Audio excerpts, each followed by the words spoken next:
perdebatan ulama di dalam penafsiran ayat itu, riwayat-riwayat tafsir semua dibahas. Nah itu kan, itu yang membuat kitab tafsir itu jadi tidak ringkas lagi seperti yang diinginkan oleh kitab tafsir, tidak entry level lagi, Oh ya tadi, kenapa tafsir jalan itu banyak dikaji? Ya karena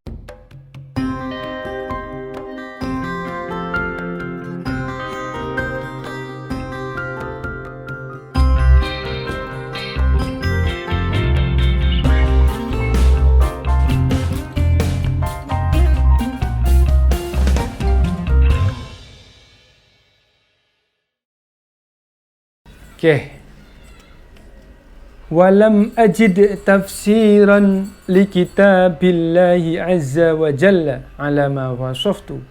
Akan tetapi saya belum menemukan nih kitab seperti yang saya jelaskan di atas. Itu loh. Seperti yang saya utarakan di atas. Raghmal hajati ilaihi wa su'alin nasi anhu wa raghabatihim fihi. Meskipun kebutuhan dan demand-nya itu tinggi dan keinginan demanding umat itu tinggi terhadap kitab tafsir yang ringkas, yang jelas, itu loh, dengan bahasa yang jelas itu tinggi gitu loh. Fa'azamtu 'ala al-qiyami bihadzal amal. Maka saya bertekad, memutuskan untuk mengambil pekerjaan ini, al-qiyam bihadzal amal, raghma fihi min masyaqqatin wa ta'bin. Meskipun terdapat kesulitan, kelelahan ya tentu saja namanya mengarang kitab, meskipun ulama ya tetap ada rasa susah. Wahtiyajihi liwaqtin la yutahu fi hadha zaman, dan juga membutuhkan waktu yang tidak singkat untuk masa-masa sekarang ini di tengah kesibukan beliau juga ya sebagai pengajar ya, dosen ya.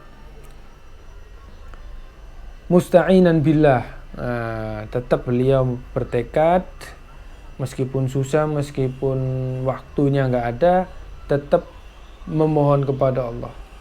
Musta'inan billah mutawakkilan alaih sa'ilan iyahu ayyu'inani ala itmami hadal wajib.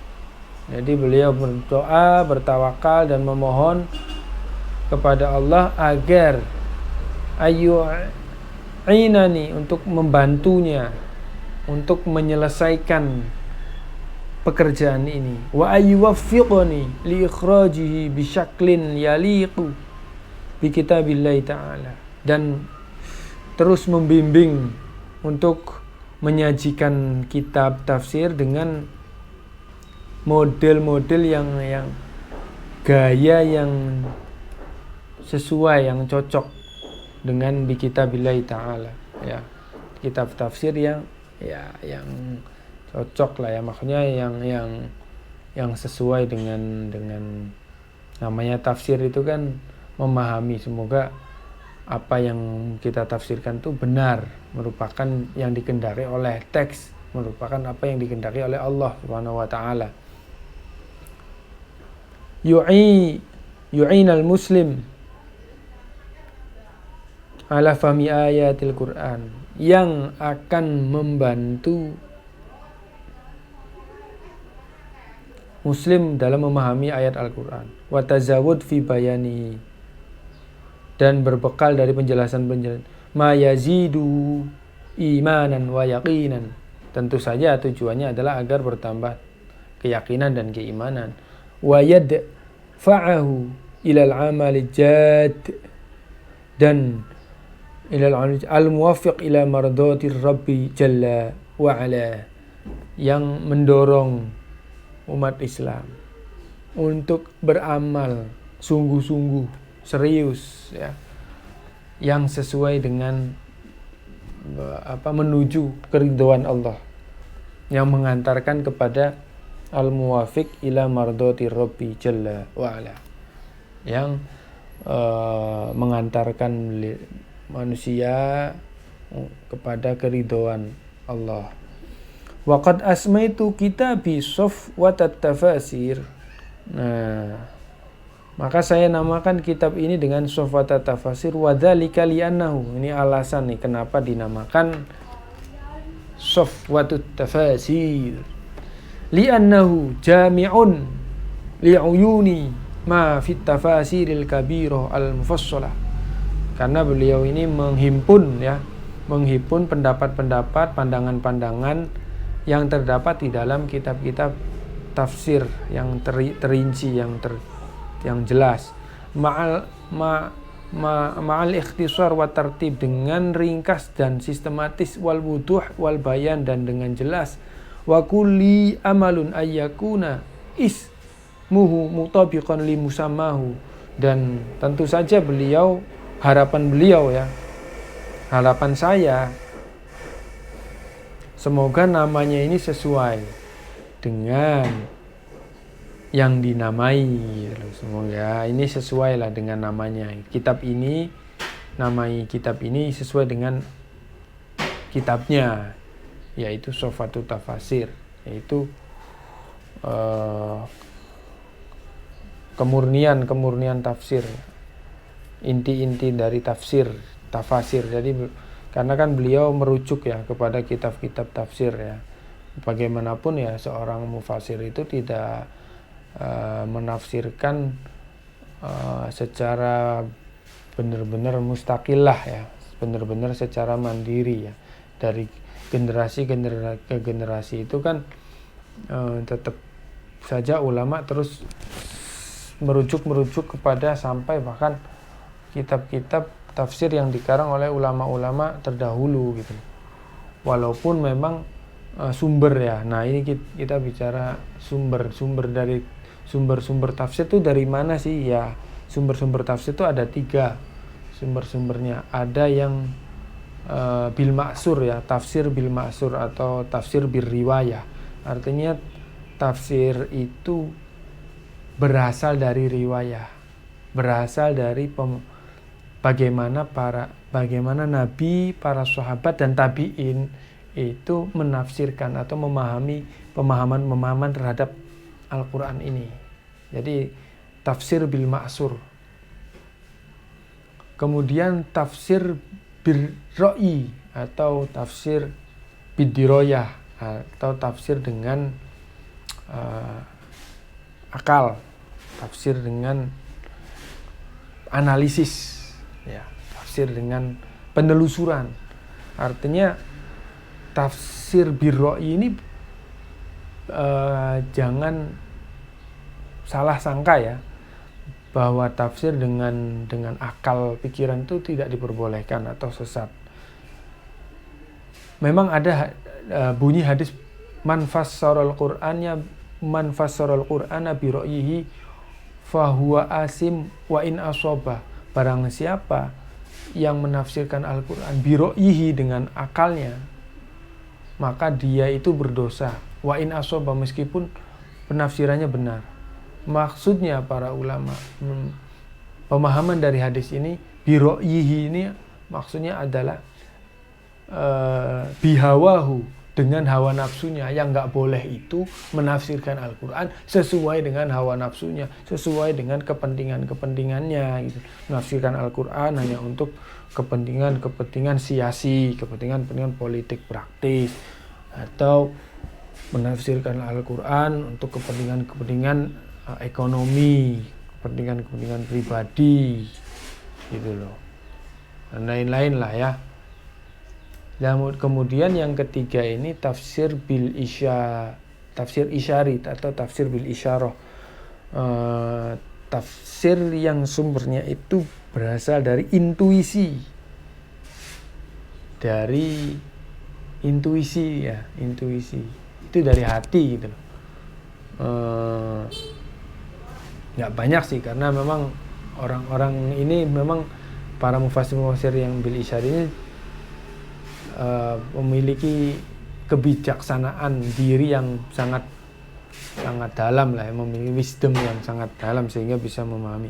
Contoh yang paling ini tuh Ibnu Abbas ya, Ibnu Abbas atau Sayyidina Abu Bakar ya, ketika turun surah idza jaa nasrullahi wal fath wa ra'aitan nas yadkhuluna fi dinillahi afwaja ila akhiri.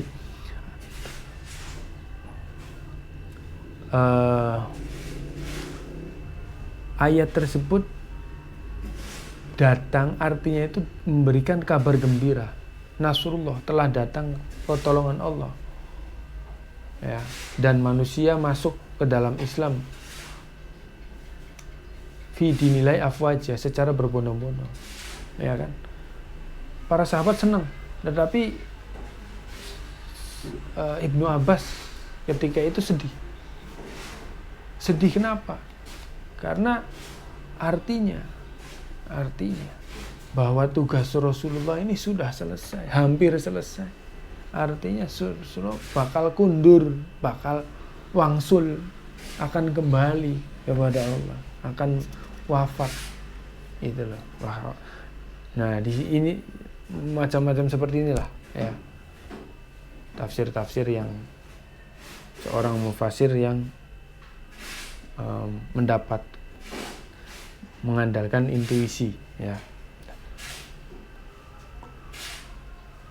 Waqad salaktu fi tariqi li tafsiril kitabil azizil uslubil ati al uslubal ati. Saya menempuh metode dan cara dengan gaya dalam menafsirkan ini. Nah, ini metodologi dan sistematika beliau ya dalam penyusunan kitab ini ya. Yang pertama, baina yadayi surah. Jadi nanti di dalam penafsiran dalam kitab ini, setiap ada kelompok kelompok ayat itu beliau akan memberikan yang pertama baina yadayi surah. Metode beliau itu akan menjelaskan huwa bayanu ijmali li suratil karimah wa tawdihi maqasidihal al-asasiyah. Jadi pokok-pokok bahasan dalam surah itu apa? Dalam suatu kelompok ayat itu apa? Itu loh, pokok-pokok bahasan ya. Ya itulah pokok. Yang kedua al-munasabatu bainal ayati sabiqah wal ayatil lahiqah. Nah, hubungan antar ayat, antar kelompok ayat ya. Al-lughah fi bayanil istiqaqil lughawi wa syawahid al-arabi. Nah, ini bahasa, makna-makna kebahasaan ya, segi-segi bahasa dari istiqaq, derivasi atau pecahan dari bahasa itu, dan syawahid al-arabiyah, dan bagaimana kata itu digunakan pada syair-syair Arab, syawahid, puisi-puisi. Yang keempat sababun nuzul. Yang kelima at-tafsir sendiri ya. Yang keenam al-balaghah, segi-segi balaghah. Yang ketujuh al-fawaid wal lataif. Nah, ini faidah-faidah dan lataif. Rahasia-rahasia dari satu kelompok ayat atau suatu surah itu ya. Nah, jadi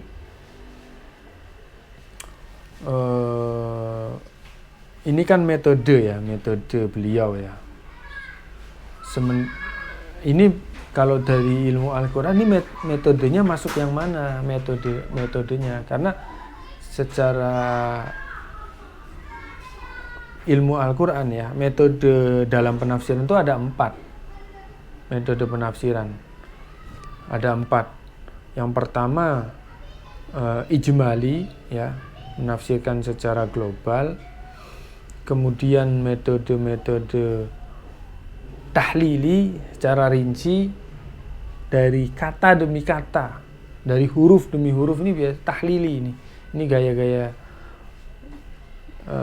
tahlili, biasanya kitab tebal-tebal ini tahlili. Kemudian metode yang keempat maudhu'i, metode tematik. Metode tematik ini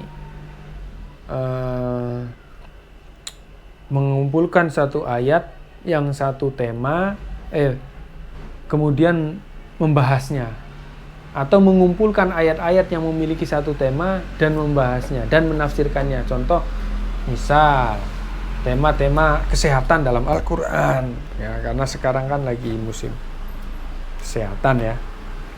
Kemudian tema-tema etos kerja, tema-tema nasionalisme, atau tema-tema macam-macam lah ya, tema-tema hukum apa misalnya dalam Al-Quran ini.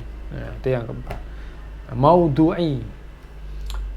Kemudian ada lagi metode yang terakhir, tafsir muqarin, metode komparatif, metode perbandingan. Jadi membandingkan penafsiran satu ulama dengan ulama lain, kemudian memilih penafsiran. Jadi di sini mana metodenya? Ya sebenarnya dari keempat metode ini, menurut saya ya, kitab tafsir ini karena ringkas cuma 3 jilid, lebih ke ijmali ya, ijmali. Tetapi ada juga nanti muqarin, nanti ini dijelaskan juga nih, ada juga tahlilinya, pembahasan lughawi, pembahasan balaghah. Itu biasanya dominasi tafsir tahlili di situ, penjelasan bahasa gitu loh. Karena kan tidak mungkin kita sampai kepada sebuah makna dari sebuah kalimat tanpa memahami kata demi kata, tarkibnya, susunan katanya gitu loh, i'rabnya dan lain-lain gitu ya. Beliau mengambil dari kitab-kitab yang lain karena ini kan kitab yang menurut, tapi dari metode-metode itu tetap ya tergantung sebuah ulama, sebuah mufasir itu kedalamannya tetap bagaimana kedalaman ijmalinya, bagaimana. Tidak selalu sesuatu kitab tafsir yang penjelasannya ijmali itu menjadi kitab yang entry level, itu enggak juga. Itu banyak juga kitab-kitab, justru ini karena kenapa ini menurut saya ini kitab ini untuk pemula ya, karena beliau ini tahu mana saja yang dibutuhkan secara sederhana oleh umat zaman now, zaman sekarang gitu loh. Apa saja, membahas bahasa ya tidak terlalu dalam, apa sih pokoknya, apa sih pesannya itu loh, gitu loh. Contoh kayak tafsir Jalalain ya, kenapa enggak tafsir Jalalain, kan cuman ringkas tuh, cuman 2 jilid. Tafsir Jalalain itu bukan kitab tafsir entry level, bos. Itu kitab-kitab tafsir yang, karena gini loh, mufasir itu kenapa saya menganggap kitab ini entry level dan kitab ini masuk intermediate atau advance lah ya. Karena misalnya deh, kitab tafsir itu kan penjelasan dari ayat-ayat ya, dari Al-Quran. Nah, ketika pemikiran dari mufasir itu menafsirkan secara celuak, sedikit, artinya apa? Menganggap bahwa kita pembacanya sudah paham, ya kan? Di kitab tafsir Jalalain itu kan sedikit, ya ada asbabun nuzul, ada kan, pemaknaan bahasa ada, cerita-cerita juga ada, tetapi menganggap pembacanya itu sudah ngerti gitu loh, sehingga ini yang menjadikan kitab itu tidak lagi entry level itu. Dan kitab-kitab lain ya yang populer kan kitab Jalalain, karena memang kenapa sering dikaji, kenapa kitab Jalalain banyak dikaji di pesantren-pesantren, kenapa? Karena ringkes, karena mohon maaf, karena kitab itu tidak entry level, sehingga membutuhkan ulama yang punya keilmuan tinggi ya, asbabun nuzul, penjelasan bahasa dan lain, dan mampu menjelaskan kepada jamaahnya itu loh. Apa sih kandungannya? Kalau ini menurut saya, kalau ini saya ikuti aja apa yang ada dalam kitab, tambah-tambahan sedikit lah, tambah-tambahan sedikit gitu. Sehingga keilmuannya harus, dan orang mau mengajar itu juga harus, kalaupun mau mengajar ya, itu tetap harus mengkaji yang lebih dalam gitu loh. Menurut saya tidak ya ngaji apa yang ada dalam kitab dimaknai ya itu mah selesai semua. Yang selama kamu bisa baca kitab itu ya selesai. Cuman kan tafsir tidak selesai bahwa kamu bisa membaca memaknai kitab itu gitu, tapi memberikan pesannya apa dalam kitab itu. Kemudian kenapa kitab tafsir bisa juga ya yang pertama kan tadi mufasir menganggap banyak pembacanya udah ya ini paham. Nah, jadi nggak terlalu rinci menjelaskannya. Tidak setiap kata, setiap ayat itu panjang atau rata gitu loh penjelasannya. Kemudian yang kedua, bisa juga kitab tafsir itu, para ulama tafsir itu, mufasir itu menganggap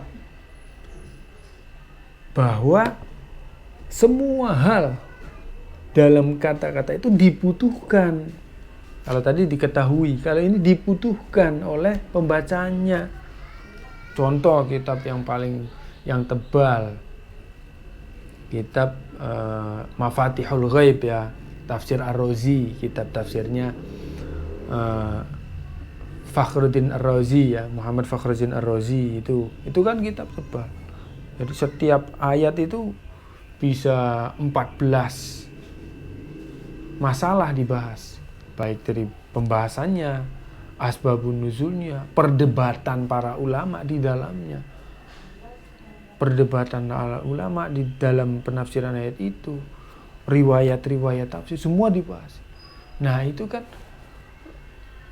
itu yang membuat kitab tafsir itu jadi tidak ringkas lagi seperti yang diinginkan oleh kitab tafsir, tidak entry level lagi bos, gitu loh. Karena satu sisi kitab ringkas tetapi menganggap semua pembacanya paham, satu sisi kitabnya panjang gitu ya, tetapi semua dibahas, bukan ini loh yang dibutuhkan, ini loh pesannya ayat ini loh gitu loh. Atau ya udah nggak usah para ulama nggak usah mufasir itu menampilkan pendapat, langsung memilih apa yang menurut beliau benar, menurut beliau yang paling rajih, pendapat yang paling rajih dan yang sesuai dengan kebutuhan masyarakat, sesuai dengan kondisi masyarakat, langsung aja tes.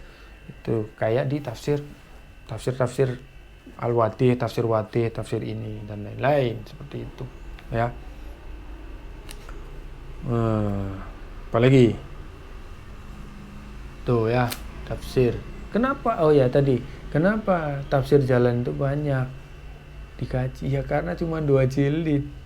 Orang-orang yang mau ngaji mampu beli kitabnya. Itu loh, bayangin kitab tafsir Imam An-Nawawi aja, tafsir Ar-Razi, tafsir Al-Maraghi, Jamaluddin Al-Qasimi, mahal. Di samping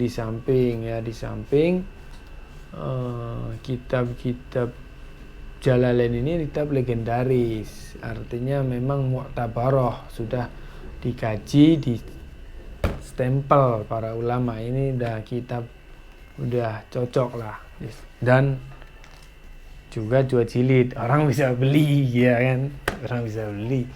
Cuman 2 jilid paling 200.000, dulu 100.000. Orang bisa ikut ngaji kitab tafsir itu gitu loh. Walaupun kitab ini adalah banyak, tapi memang paling ringkas, paling padat isi dan lainnya memang Jalalain itu memang ampuh, memang legendaris itu kitab ya. Wa qad makastu fi ta'lifi hadha tafsir 5 sanawat. Nih lanjut sedikit lagi.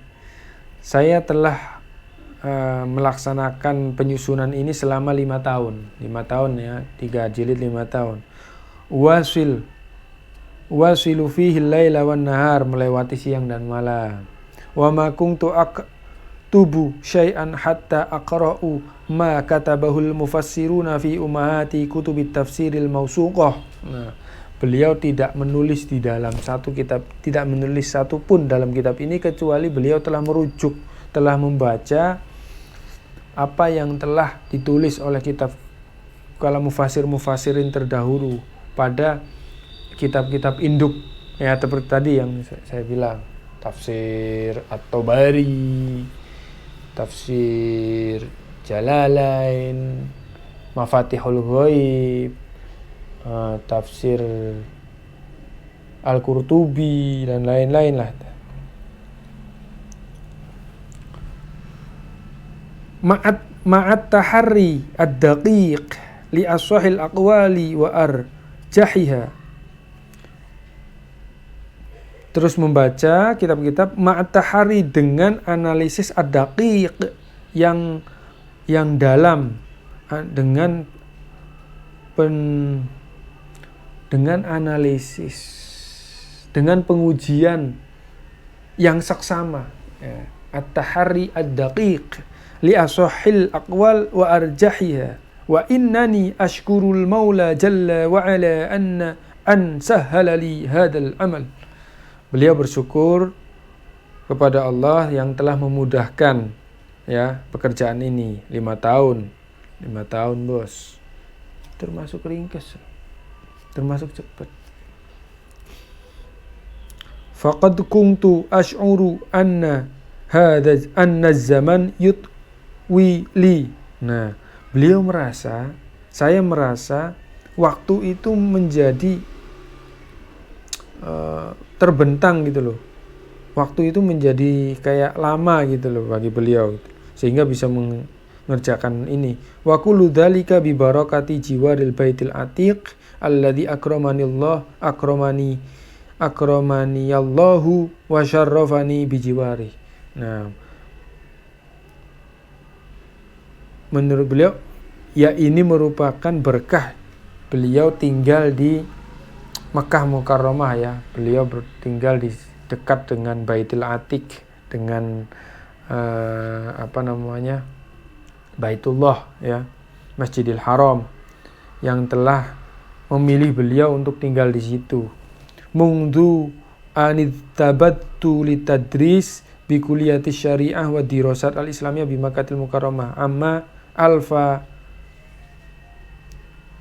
alfi wa salasumi'ah wa ihda wa samanina minal hijrati sayyidil mursalin. Beliau tinggal di situ semenjak diberi kepercayaan untuk mengajar di kuliah di Fakultas Syariah dan di Dirasat Islamiyah di Mekah Mukarramah. Tahun alfu wa salasumi'ah wa ihda wa samanina ama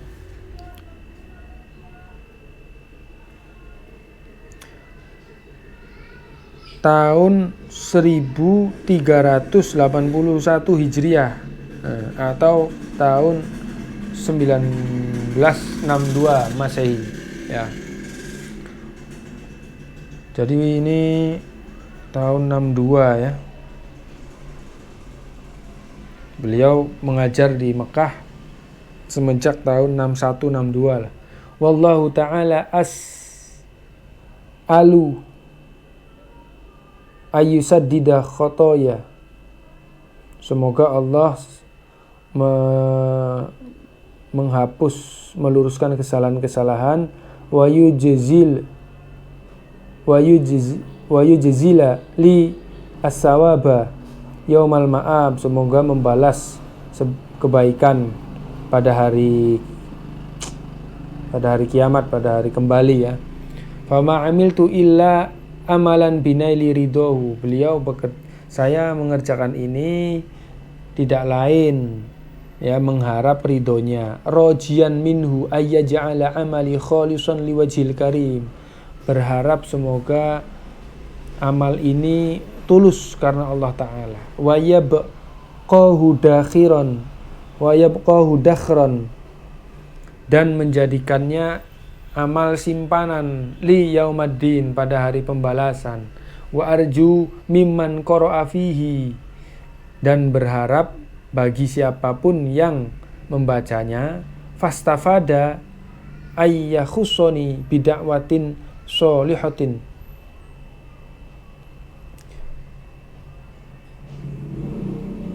tanfa'uni yaumal ma'ad.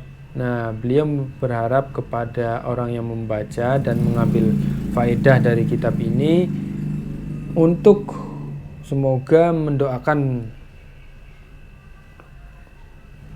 menetapkan diri beliau untuk dakwah kebaikan yang akan tanfa'uni yaumal ma'ad, yang akan menjadi manfaat pada hari akhir.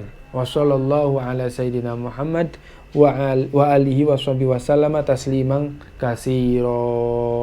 Makkah Mukarramah, Izzatu Dzulhijjah, alfun wa salasumi'atin wa tis'ina, tahun 1399